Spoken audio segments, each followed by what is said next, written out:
कहते हैं कि ब्रह्मा के 4 अंगों से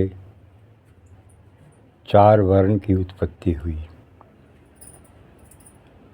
यह तो प्रतीकात्मक है, यह समझाने के लिए है।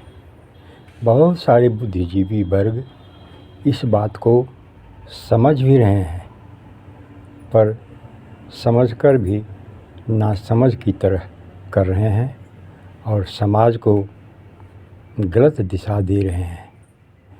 अब समाज के कुछ बुद्धिजीवी वर्ग जब अपने लोगों को गलत दिशा देंगे जो बेचारे हैं, तो फिर समाज की क्या दशा होगी, क्या दुर्दशा होगी, यह तो चिंतनीय है।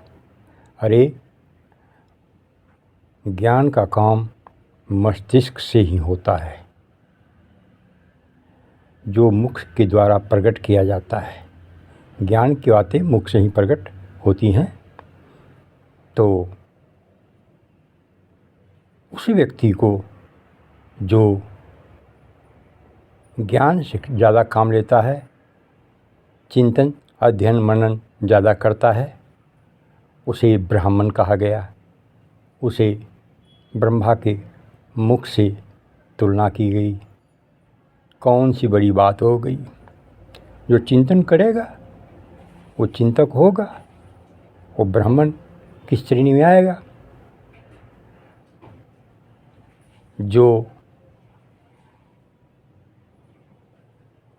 बल से काम लेगा, ताकत से काम लेगा, हिम्मत से काम लेगा, कलेजे से काम लेगा, क्योंकि कलेजा जो है वह ताकत का प्रतीक है,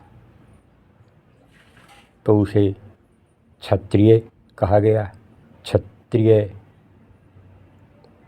वर्ण में उसे रखा गया जो कि हिम्मत से काम लेता है, वीरता पूर्ण जीवन जीता है। ये कौन सी बड़ी बात हो गई जो कलेजे से उत्पन्न?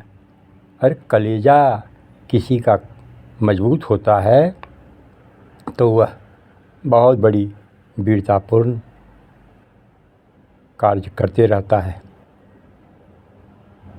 पेट जो संपूर्ण शरीर को खून देता है, ताकत भेजता है, तो उसे वैश्य से तुलना किया गया। क्या दिक्कत है? क्योंकि पेट के कारण ही तो सारा संसार में हर प्रकार का व्यापार चल रहा है। पेट न होता तो सारे कार्य ठप होते, बंद होते, कोई ज़रूरत नहीं होती। तो उसे वैश्य से समझाया गया। वैश्य यही काम करते हैं, व्यापार का काम करते हैं, तो पापी पेट के लिए ही सब कर्म होता है। ऐसा करने वाले वैश्य कहलाए। पैर चलने का काम, परिश्रम का काम, पेट को, छाती को और मस्तिष्क को ढोकर एक जगह से दूसरी जगह ले जाने वाला पैर ही होता है, जो परिश्रम का प्रतीक है, परिश्रमी का प्रतीक है। यदि पैर नहीं होता तो पेट, छाती और मस्तिष्क अधिक चिंतन नहीं कर पाता। चारों एक दूसरे की मदद ही करते हैं। चारों मिलकर ही मानव का पूरा शरीर बनता है, पूरा समाज बनता है, पूरा राष्ट्र बनता है। इसमें भेद कहाँ है? जो भेद को हम लोग खोज करके और समाज में भेद पैदा करते रहते हैं, यह सब अज्ञानता है।